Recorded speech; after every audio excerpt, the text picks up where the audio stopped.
Amém. Romanos capítulo 12, versos 1 e 2. Eu usei esse texto já nas duas últimas mensagens, né? Eu quero aprofundar um pouquinho mais, levando para um outro lado. Mas as minhas duas últimas mensagens do domingo de manhã foram em cima desse texto também. Então é uma sequência, né? Romanos 12, versos 1 e 2.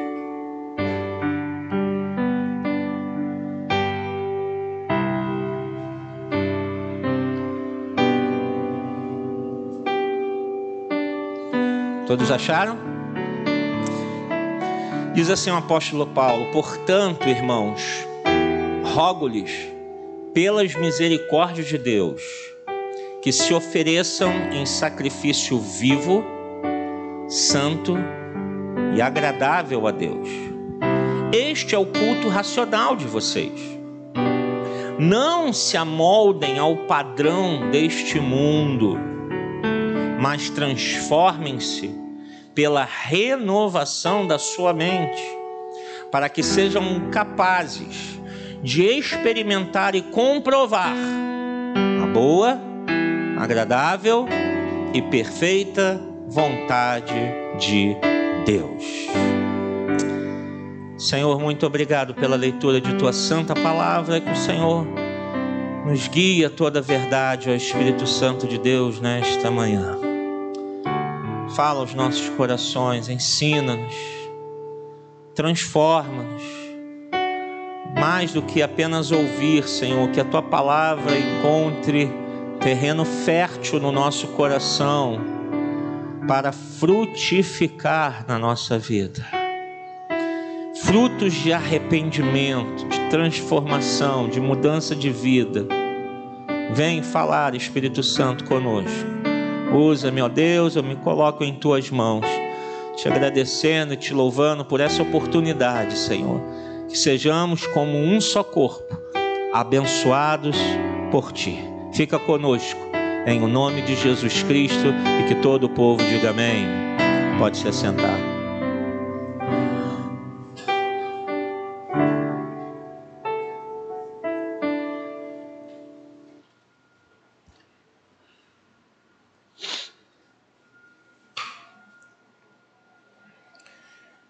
Eu tenho falado um pouco sobre isso, né? Sobre esse texto.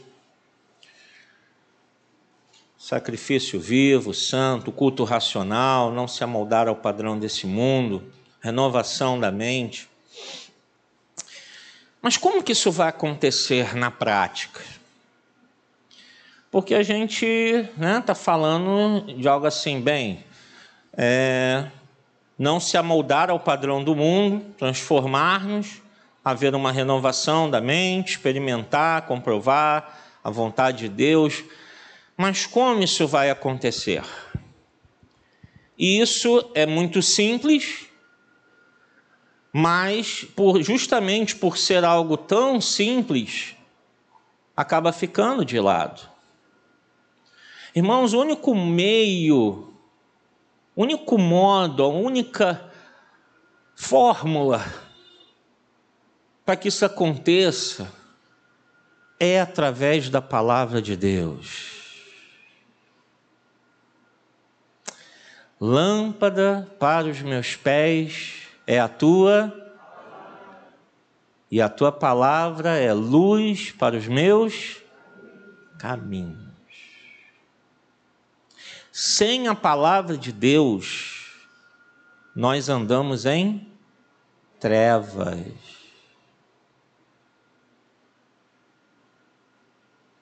Estamos falando de nós, crentes. Quem é crente, diga amém. Nós. Não é só para o mundo que não conhece a Deus, mas se nós não nos voltarmos para a palavra, nós também andaremos em trevas. E irmãos, como é fácil disso acontecer com a gente. Como é fácil um pastor andar em trevas e não perceber. Porque a palavra nos diz, e eu estava vendo essa semana, não sei aonde que eu vi, agora me esqueci. Eu vi em algum lugar e eu vi isso repetidas vezes. Eu não sei porquê. E está não só em português, mas também em inglês. Não sei se criaram isso em inglês e trouxeram, ou se botam em inglês, porque em inglês tudo é mais bonito, né? Tudo que fala em inglês é mais bonito, né? Fast food, né? Inventaram agora take away. Você não vai mais lá pegar a comida, né? Take away, né? Dá um charme, né? Uma coisa assim, né?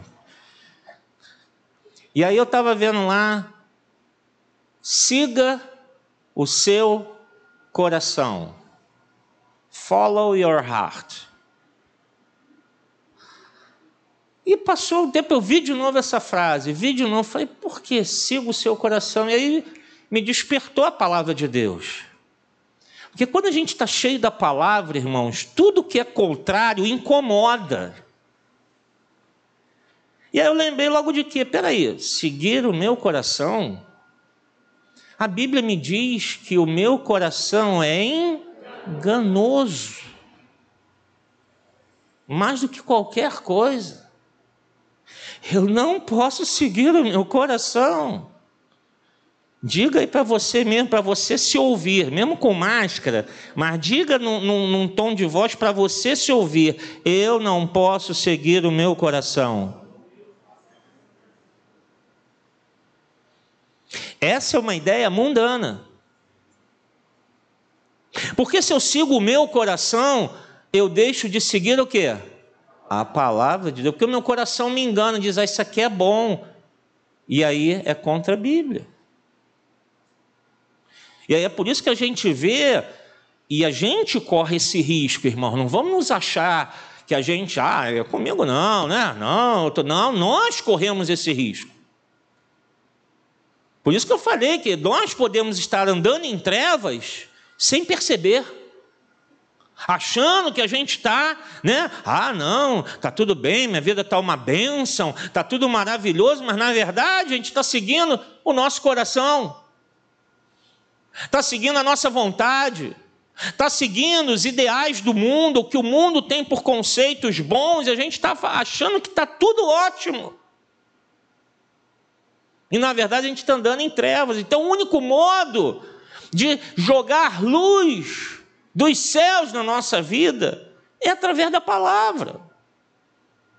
Se o crente não lê a Bíblia, se o crente não está com a palavra de Deus afiada no seu coração, porque quando Paulo fala da armadura de Deus, se você for lá perceber, claro que ele fala em termos de o equipamento de guerra para a época, uma armadura. Mas quando ele descreve a armadura, tudo que ele fala, capacete da salvação, couraça da justiça, né? Cingido o lombo com a verdade, tudo que ele vai falando são equipamentos de defesa. A única arma, o único equipamento que Paulo fala na armadura que é para ataque é qual? Quem lembra? A espada do Espírito, que é o que? Ele deixa claro, a espada do Espírito que é palavra de Deus. Se essa espada não está afiada no nosso coração, a gente não vence o mundo. A gente não vence as nossas vontades, a gente não vence o pecado, a gente não vence Satanás, a gente não vence, porque a palavra não está no nosso coração, a gente está se enchendo de um monte de coisa, menos da palavra. E aí tudo que aparece é bonito, como essa frase. Ainda mais quando bota em inglês, né? E tem gente que compra as coisas escritas em inglês e nem sabe o que está falando. Uma vez meu filho queria uma blusa. Pai, que blusa? Falou, mãe, que blusa bonita. Aí vem a Cátia com a blusa na mão. Que ele adorou essa blusa. Eu bati o olho e falei, você sabe o que está escrito aí? Eu não. Está em inglês? Eu falei, justamente. Você vai levar isso. Aí eu traduzi para ela, falei, misericórdia, Jesus, tem misericórdia, bota isso lá. Aquele jeito da irmã Cátia, né? Que você já conhece, né? Meu filho, tu não vai levar isso não. Em nome de Jesus, não, meu filho, teu pai fala que... Porque as pessoas acham bonito. Acham lindo. O mundo está falando, que coisa linda. Eu já falei que quantas vezes, irmãos, ano passado, e essa semana eu ouvi uma pessoa aí de novo aí na mídia falando, e ano passado esse foi o discurso, né? Esta pandemia vai tornar o mundo melhor. Nós seremos pessoas... Foi ou não foi? Não foi o que mais a gente ouviu? Vai tudo melhorar. Já passou um ano. Vai tudo melhorar, nós seremos pessoas melhores, o mundo será melhor. Isso vai servir para a gente sair pessoas melhores. A gente não ouviu isso? Essa semana eu ouvi uma pessoa na minha falando, não, mas isso tudo é certamente para tornar a gente melhor. É verdade, né? É homem batendo em mulher, é marido assassinando esposa, padrasto sendo acusado ainda, né? Não tem um julgamento, sendo acusado para assassinar criança. A violência se multiplicando e se multiplicando, drogas. O mundo melhorou de um ano para cá? Nada, o mundo está pior. Em todos os sentidos. Não melhorou nada. Mas a frase é bonita. E se você não está cheio da palavra de Deus, você fala, que coisa linda. Seremos pessoas melhores. Isso não vai ser nada. Se Jesus não transformar o coração do ser humano, não há mudança real. Que a mudança completa é quando Jesus entra, se torna Senhor e Salvador na nossa vida e Ele vence o poder do pecado em nós. Então a gente tem que se voltar para a Bíblia. E aí o que eu tenho que fazer? Bem, ler a Bíblia. Não, eu quero passar para você 4 coisas que a gente tem que fazer com a Bíblia. Quem está anotando, aproveita. Aproveita aí, irmão, aproveita. Primeira coisa, ler. Pastor, não é só ler, não? Não, tem mais. Mas primeiro, eu tenho que ler a Bíblia. Mas o que é a leitura da Bíblia? A leitura da Bíblia é algo mais superficial, inicial. Geralmente, quem lê a Bíblia pela primeira vez não vai se atentar à grande maioria dos detalhes das doutrinas bíblicas, das personagens. Não vai saber quem é Samuel, quem é esse, quem é aquele, Davi, quem é Isaías. Vai ficar perdido e vai ler aquilo porque fez uma leitura. Às vezes você pode apenas ler. Portanto, irmãos, rogo-lhes pela misericórdia de Deus, se ofereça, a perfeita vontade de Deus. Já li. Você leu. Tem que ler? Sim, faz parte. A leitura faz parte. É um passo. Porque se eu não leio, não vou poder dar os passos seguintes. Então, ler é fundamental. Mas se eu só leio, se eu penso assim, que a Bíblia é só eu ler, vai ser sempre algo superficial na minha vida. Vai ser aquilo que eu olho ali, tá bom, Ou então a gente decora os versículozinhos, né? Ainda mais quando o versículo é bom, porque aquele versículo, arrependei-vos, raça de víboras, ninguém quer decorar. Esse ninguém gosta de decorar. Lembra daquela caixinha? Nem sei se existe mais caixinha de promessa. Quem lembra daquela caixinha de promessa? Aquilo é do inferno, meu irmão. Porque só tinha coisa boa. Tu não puxava um versículo lá que dizia assim, se arrependa, seu pecador. Tu vai para o inferno, não é só... você foi posto por cabeça e não cauda. Aí no dia seguinte, deixa eu ver o que Deus vai falar. É tudo preguiçoso, né? Por isso que eu falo que é do inferno. Claro que está usando ali a palavra de Deus, mas o diabo usa a palavra de Deus. Ele não usou a Bíblia, a palavra de Deus com Jesus no deserto? Ele usou. É para preguiçoso que não quer ler, então já vai lá, né? Agora tem no celular, se tu fica lá, versículo do dia, preguiçoso. Não quer ler, já recebi o versículo do dia. Preguiçoso. Só vem coisa bonita. Mas quando você pega aqui, ó, na mão e lê, é diferente. Quando há uma sequência, quando você estabelece um plano na tua vida, eu vou ler a Bíblia toda esse ano, vou pegar de ponta a ponta, é diferente. Mas ainda é algo superficial, algo inicial. Então, se eu li, muito bem, vamos para o passo número 2, anota aí quem está acompanhando. Número 2, conhecer. Conhecer. Eu leio, mas só ler não é suficiente, eu preciso conhecer. O que é conhecer? É saber as histórias bíblicas. Você é capaz de contar para qualquer pessoa a história de todas as personagens bíblicas? Tem que saber, crente. Conta a história de Gideão. Conta a história de Israel. Conta a história de Abraão. Não vale para quem está assistindo a novela. Até porque lá tem muita coisa que não está na Bíblia, que é feito para ter um enredo, né, irmãos? Nem tudo ali, eles têm que fazer um enredo para a novela. Nem tudo ali você vai achar na Bíblia. Mas você tem que saber a história. Conta a história de José. Conta a história do apóstolo Paulo. Você sabe contar a história de quem foi Paulo? Você sabe? Você sabe contar a história do teu Senhor Jesus Cristo? Em todos os detalhes. Quem foi José e Maria? Conhecer é você não só ler, é você começar a memorizar as histórias, os textos, se localizar na Bíblia. Abre a Bíblia em Malaquias. Ai, Jesus, tem isso na Bíblia?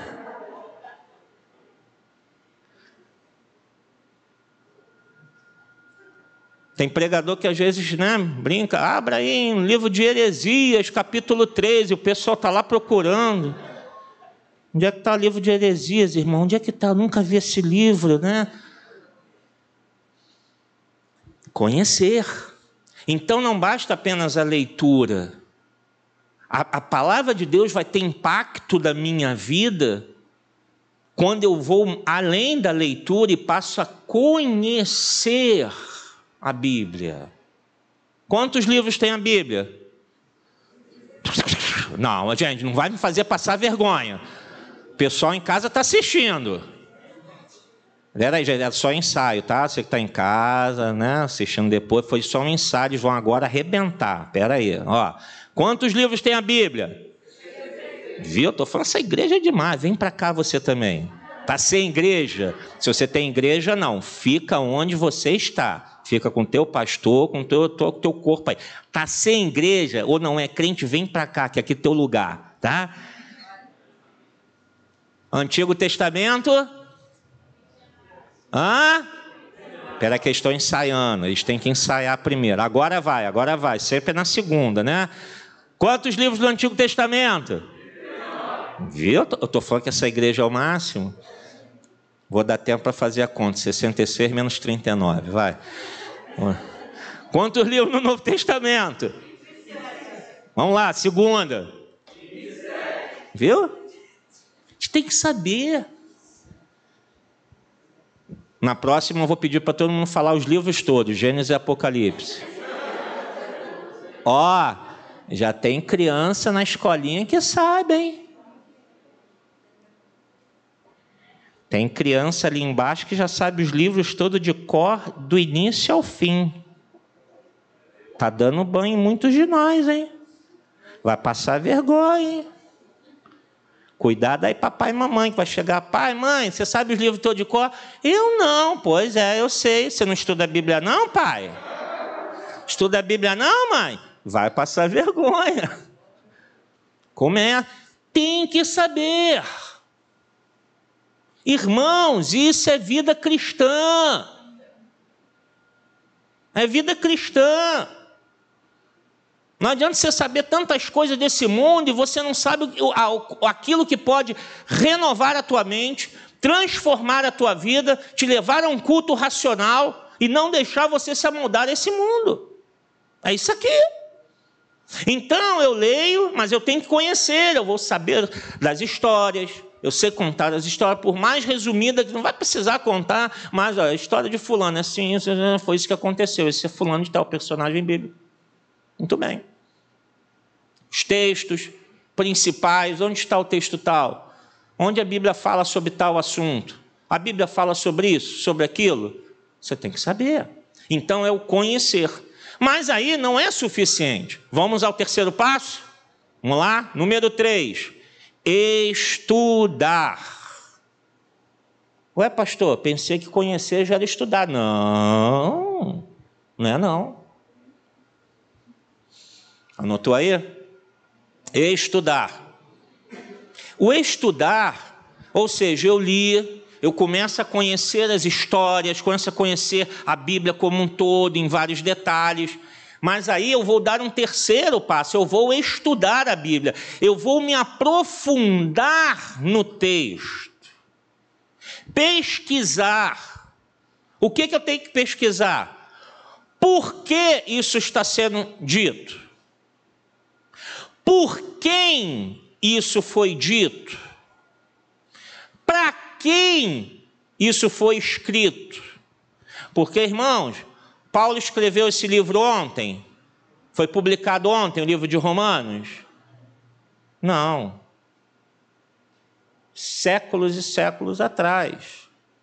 Por volta aí lá do ano 70, acho que por aí mais ou menos, né?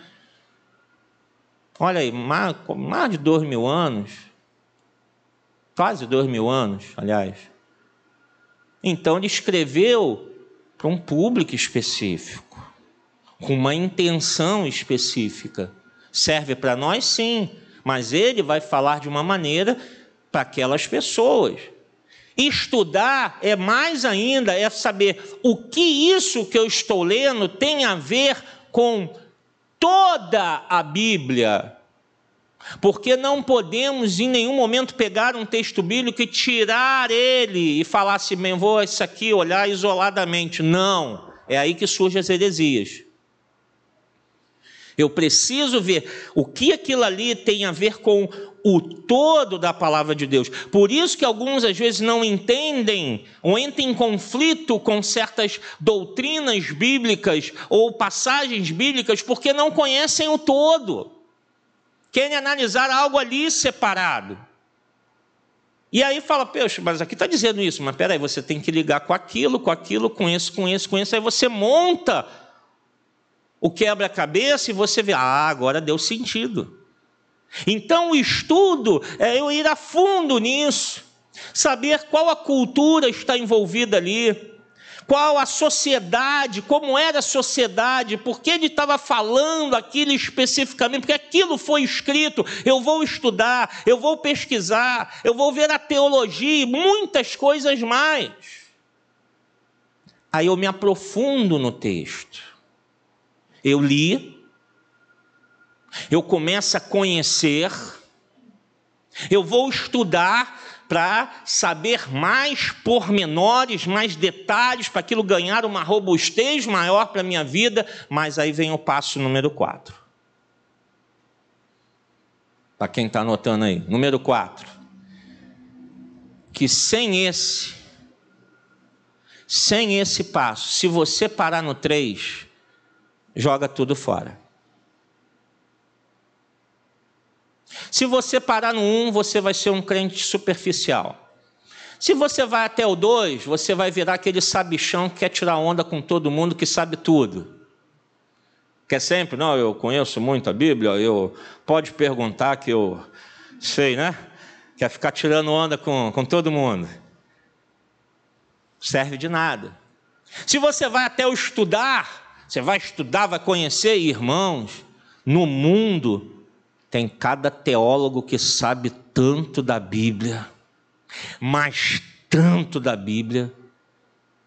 Ele conhece muito a palavra de Deus a fundo, ele vai nos textos originais, ele conhece o grego, o hebraico, o aramaico, ele vai lá a fundo, ele conhece a palavra de Deus muito em seus detalhes.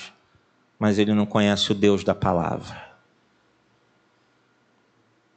E é aí que a gente aplica, nesse momento, o que Paulo fala, que a letra mata, o Espírito vivifica.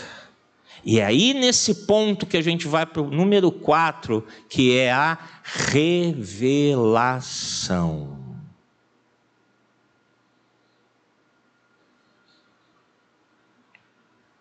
Ok? Revelação. Revelação, vamos logo a esclarecer, abrir um parênteses aqui, né, irmãos, para a gente. Revelação não no sentido de algo novo, tem uma nova revelação da Bíblia. Não, não. A Bíblia já é a revelação da palavra de Deus. Mas revelação no sentido de que tudo isso que eu vou fazer, na verdade, esse ponto 4, ele tem que estar inserido nos 3 anteriores. Ele tem que caminhar junto com a leitura, com o conhecimento e com o estudo. Se não houver a iluminação do Espírito Santo, não adianta. Então, quando eu leio, eu preciso do Espírito Santo. Quando eu começo a tentar memorizar, a conhecer mais os detalhes da Bíblia, eu preciso do... Quando eu vou estudar, me aprofundar e tal, eu preciso do Espírito Santo. Porque sem a iluminação do Espírito Santo, a nossa mente não se abre para aquilo que é espiritual. A gente se torna religioso, um bando de religiosos, se enganando, achando que a gente é muito bom, achando que a gente é legal demais, achando que a gente está cumprindo todos os nossos deveres, mas na verdade a nossa vida não está sendo transformada pelo poder de Deus.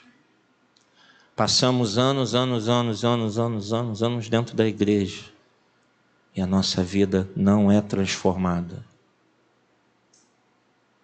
A gente pode ler, a gente pode conhecer, a gente pode estudar, mas a gente precisa do Espírito Santo de Deus para iluminar, jogar luz do céu, pegar aquele texto e aplicar na nossa vida. Quem faz isso é o Espírito Santo, que quando a gente está lendo, está estudando, ele fala: está vendo isso aí?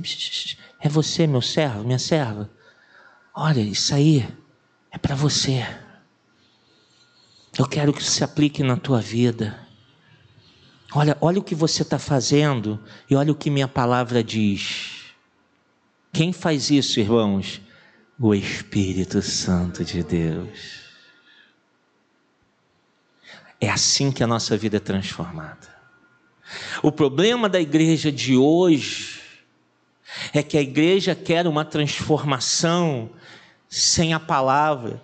E os mais jovens, a geração fast food, toque na tela, tudo rápido, acha que não tem que gastar tempo lendo, estudando e se aprofundando, mas não tem jeito. Só há crescimento espiritual, só há avivamento, só há operação do Espírito Santo quando a gente para ler e estudar a palavra de Deus. E a igreja no Brasil e no mundo está do jeito que está, irmãos, porque se afastou da palavra. Porque hoje são cultos de 1h30, 2 horas, 3 horas, e sabe quanto tempo de palavra? 10 minutos.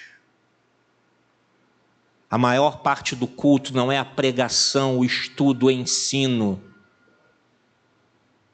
São atrações, são entretenimentos. Já chegamos ao ponto de ter locais em que, ao invés de pregar a palavra, o pastor se senta e passa um vídeo, e todo mundo assiste o vídeo, acabou, o pastor volta. Então, irmão, vamos ficar de pé, vamos orar, agradecer a Deus por essa noite, vamos na paz do Senhor, e acabou. Isso existe, pastor? Existe. Cadê a palavra? Cadê a palavra? Um dos diretores da Sociedade Bíblica do Brasil esteve na catedral com o bispo Walter e falou: bispo, fomos convidados para um evento. Perdão, irmãos, 2 semanas sem falar.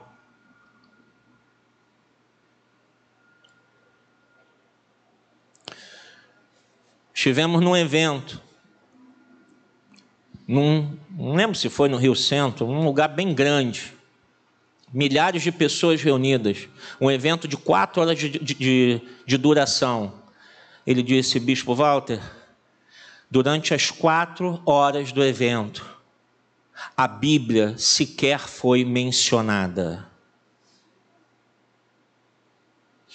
Ele fala assim: não estou falando de pregação, não. Eu estou falando de mencionar a Bíblia. Sequer um versículo foi mencionado. 4 horas de evento.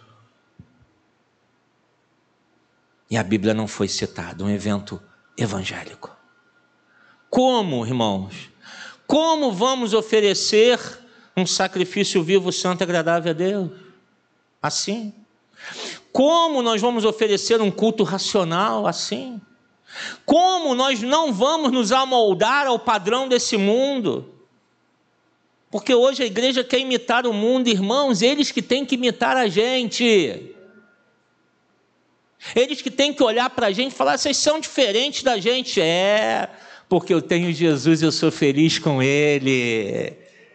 Mas tu não faz isso, não faz aquilo, tu não usa essa roupa, tu não vai para aí. Não faço, não vou. Mas eles vão ver nos nossos olhos que há um brilho especial, que é algo diferente em nós. Irmãos, o único modo de algo acontecer na nossa vida é que o Espírito Santo possa abrir a nossa mente. Que hoje a gente não está vendo a igreja não se amoldando. Pelo contrário, a igreja está se amoldando. A gente tem que fazer o que o mundo faz para atrair o mundo. Não. A gente vai atrair o mundo justamente fazendo o que eles diferente do que eles fazem. Porque eles já estão cheios de mundo, de pecado, de sujeira, que não satisfaz. Nós temos aquilo que satisfaz a alma humana, que é a presença de Deus. A pessoa tem que chegar aqui, você tem que trazer o seu convidado, que não é crente, e fala: vamos na minha igreja, que a tua vida vai mudar. Eu estou desesperado. Vamos lá, que Jesus vai mudar a tua vida, vai acabar com esse desespero, com essa aflição da tua alma. E ele vai chegar aqui, ele não vai encontrar um clube noturno, ele não vai encontrar um estilo boate, danceteria, seja o que for, não. Ele vai encontrar aqui o que ele precisa, a palavra de Deus, do Deus vivo e verdadeiro. E ele vai ter um encontro, não é comigo, não é com você. Ele vai ter um encontro com a pessoa do Espírito Santo de Deus, que transforma o coração do homem. É disso que o mundo precisa. Mas, para nós oferecermos, nós temos que conhecer a palavra, tem que ter a revelação do Espírito, para ver uma renovação da nossa mente, uma transformação interior em nossa vida, para a gente deixar de ser pecadores, deixarmos de ser pessoas contra Deus no que fazemos e passar a honrar a Deus com a nossa vida. Como isso vai acontecer? A gente quer tudo no estalo, a gente quer tudo rápido, mas não. É um processo, irmãos. O processo começou no dia que Jesus pegou a gente e falou: você é meu. E quando o processo vai terminar? Ou até o último dia da nossa vida, ou se Jesus voltar. O que acontecer primeiro? Até lá, nós temos uma jornada a seguir. Até lá, a nossa vida não está pronta. Até lá, a nossa caminhada é longa. E nós precisamos da palavra de Deus para iluminar. Para mostrar, jogar luz dentro da nossa alma e falar: olha, teu pecado é escondidinho. Aí a Bíblia joga aquele facho de luz, sabe, aquele holofote? Joga assim: olha o teu pecado que eu estou vendo. Eu estou vendo o teu pecado. Aí tu, Senhor, é mesmo? Meu Deus. Aí você se confessa, se arrepende, e o Espírito Santo te convida. E assim como o filho pródigo, você vai para os braços do Pai e retorna à presença do Senhor. E fala: chega de pecado, chega de farelo de porco, chega de imundície, tira isso da minha vida. Eu quero uma vida santa com Jesus. Mas isso só vai acontecer com a palavra. Se eu não leio, se eu não conheço, se eu não estudo, e debaixo da luz do Espírito Santo, a minha vida não muda, você vai ser sempre o mesmo crente. E aí, irmãos, dever de casa, quem está anotando, por favor, bota aí, escreve aí, por favor, dever de casa. Pode escrever, eu espero. Que é para você fazer em casa mesmo. Dever de casa. 2 pontos. Ler Romanos, capítulo 12 ao 15. Do 12 ao 15. Isso é em casa, essa semana. 12, 13, 14, 15. Ó, um por dia. Tranquilamente. Você ainda vai ter 2 dias aí sobrando, sem contar domingo. Dá para ler tranquilo. Fora a leitura bíblica que a gente está fazendo, né? Isso aí é outro dever de casa. Esse é valendo ponto. Anotaram? Por que eu quero que você leia isso em casa? Porque é justamente nesses capítulos que o apóstolo Paulo vai falar para a igreja de Roma a importância dessa transformação. O que precisa mudar em nós? Ele vai ensinar, ele vai dar diretrizes práticas para a vida cristã. Ele vai mostrar o que é um novo pensar, um novo agir. Ele está mostrando nesses capítulos, do 12 ao 15, justamente o que é ser sal e luz na terra. Ele fala: se esforcem, vão lá, transformem-se lá, se não se amoldar, para lá experimentar a vontade de Deus, muito bem. E aí ele vai começar a destrinchar isso. E aí ele vai falar, irmãos, que nós precisamos ser humildes, praticar a humildade. E muitas vezes praticar a humildade é nós nos colocarmos abaixo dos outros. É a gente sair perdendo, mesmo tendo a razão. Ele vai falar sobre a dependência do corpo de Cristo, um assunto tão atual, porque hoje tem um exército de desigrejados e de gente falando: eu não preciso de igreja, eu posso cultuar a Deus dentro da minha casa sozinho. Heresia. Nós precisamos dessa convivência. Você pode, nos países de maior perseguição, não tem jeito, os crentes tentam um jeito de se encontrarem, porque o que dá razão à igreja é o corpo. E ele vai falar dessa dependência que eu preciso de você e você precisa de mim. E às vezes a gente quer viver uma vida de igreja: não preciso de ninguém, não, eu preciso de conselho, não preciso de nada, não, não, preciso. Eu como pastor preciso de vocês. Eu não faço tudo sozinho, eu não sei tudo sozinho, eu não tenho todas as capacidades sozinho. Deus não me deu todos os dons e talentos. Não, nós somos um corpo.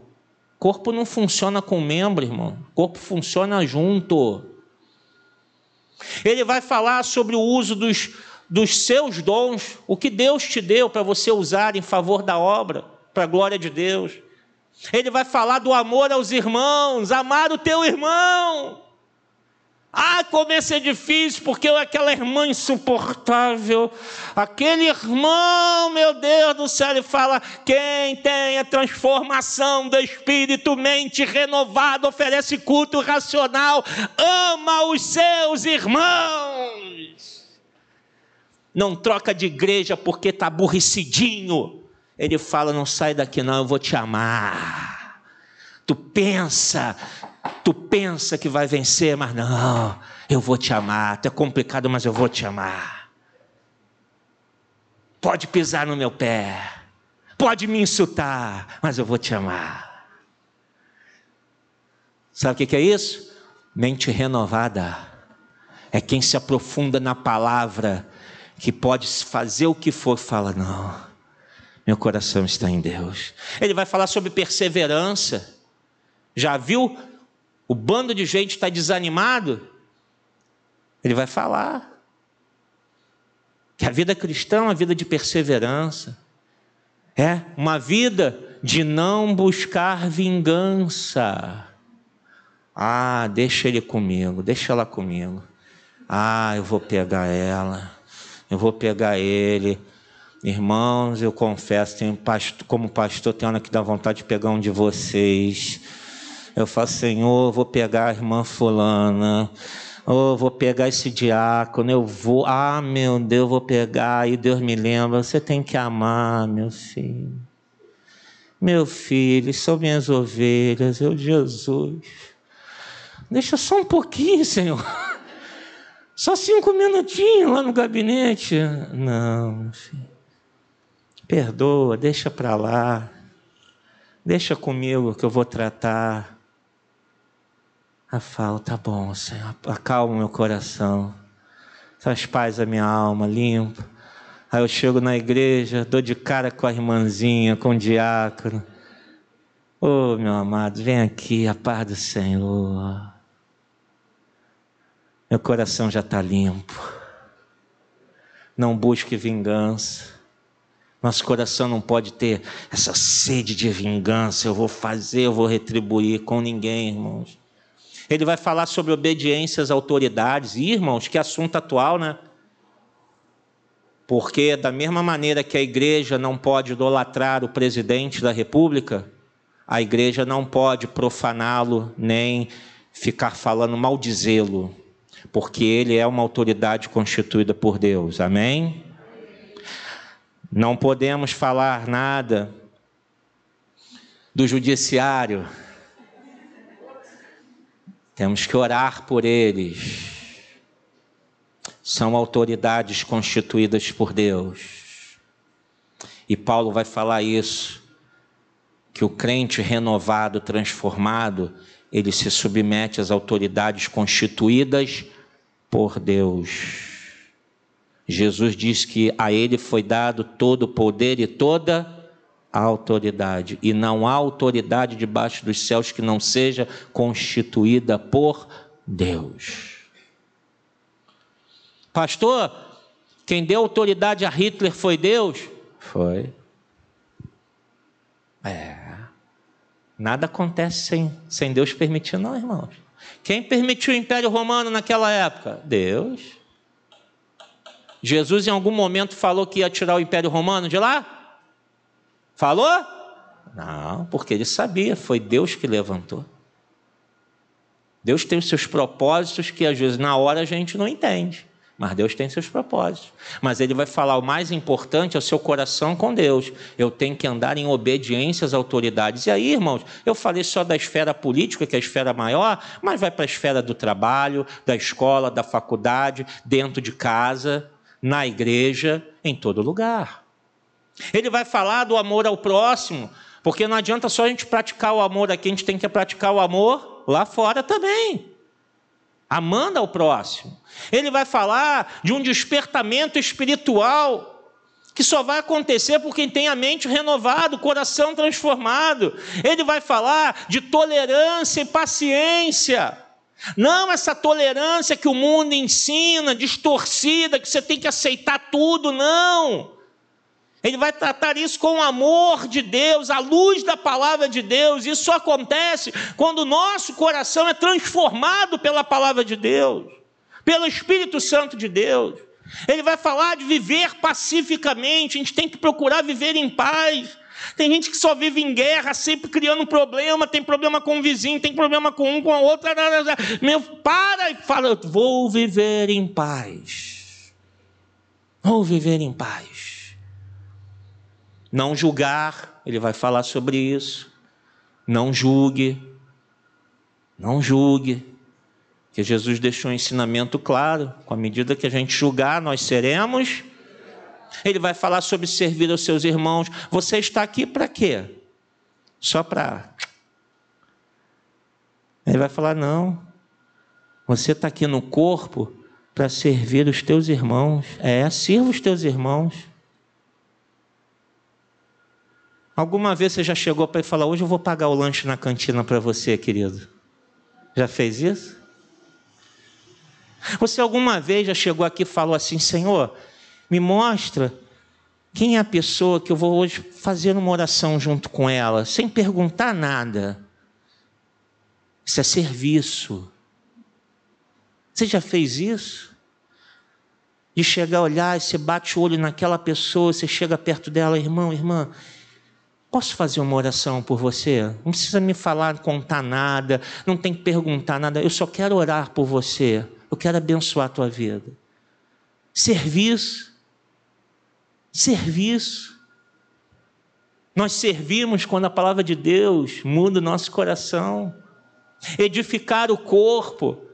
Tudo que você faz está edificando o corpo de Cristo. Porque quando a palavra de Deus nos transforma, a gente começa a edificar a igreja. Começa a surtir frutos para a igreja. E ele vai terminar falando sobre o testemunho para o descrente. Porque, irmãos, a igreja só será sal e luz. A igreja só vai ser testemunha nessa terra se for uma igreja transformada pelo poder de Deus. Se for uma igreja que conhece a palavra de Deus e que o Espírito Santo de Deus transforma somente seu coração. Senão, o mundo vai olhar para a gente e vai falar, ele é igual a gente. Fala palavrão, gosta de piadas imorais, indecentes, de duplo sentido. Ela gosta disso, ele gosta de fazer uma fofoquinha. É chegado um vinhozinho, gosta de uma bebidinha, junto com o pessoal todo, aquela turma, né? Está sempre tomando umazinha. Ele é dos nossos. Ela é dos nossos. Faz parte da gente. Teus colegas de trabalho te chamam para tudo? Cuidado. Eles deveriam falar assim, não chama ela não. Não chama ele não, porque é crente, não chama não. Se te chamam para tudo é porque eles não veem diferença em você. Teus colegas te chamam para tudo na escola, na faculdade, é porque eles não estão vendo diferença em você. É porque eles falam assim, o nosso ambiente ele se enquadra direitinho, ele participa de tudo, ela se enquadra em tudo, que beleza. Olha só que legal. Então vem com a gente. Não há luz, não há sal. Já comeu comida salgada? E quando está muito salgada que você fala assim, não dá. Tem sal demais, não consegue. Joga um pote de sal na comida e tenta comer, você não consegue, é intragável. A igreja é intragável para esse mundo, eles não nos suportam. Eles não suportam a igreja, porque a gente defende a santidade, a gente é contra a imoralidade, a gente defende o casamento, a gente é contra o divórcio, a gente é contra o aborto, a gente luta pela família, a gente quer ver os nossos jovens estudando, sendo obedientes aos pais, fazendo um casamento santo, não vivendo em prostituição, criando família, tendo filhos para a glória de Deus. Eles falam, isso aí não, esse povo aí não presta, não gosta, odeia o crente. Eles têm que odiar a gente. Como isso vai acontecer? Quando a gente se encher disso aqui. Que eles vão falar assim, esse povo é insuportável. Mas eu garanto uma coisa. Na hora que o calo apertar deles lá, bate lá na porta do fulano, da fulana, vai lá. Pede para ele, pô, ele sempre falou, vê se ele vem aqui fazer uma oração. Vamos lá, será que eu posso, vai te ligar, será que eu posso ir na igreja contigo? Porque eu estou passando aqui, eu não sei o que fazer, eu estou desesperado. Vai procurar você, vai procurar a gente. Porque sabe, eles têm algo que eu não tenho. E Paulo diz, isso só vai acontecer se a palavra de Deus transformar a nossa vida. E que Deus te abençoe rica e abundantemente. Que a igreja do Senhor diga amém. Vamos participar da ceia.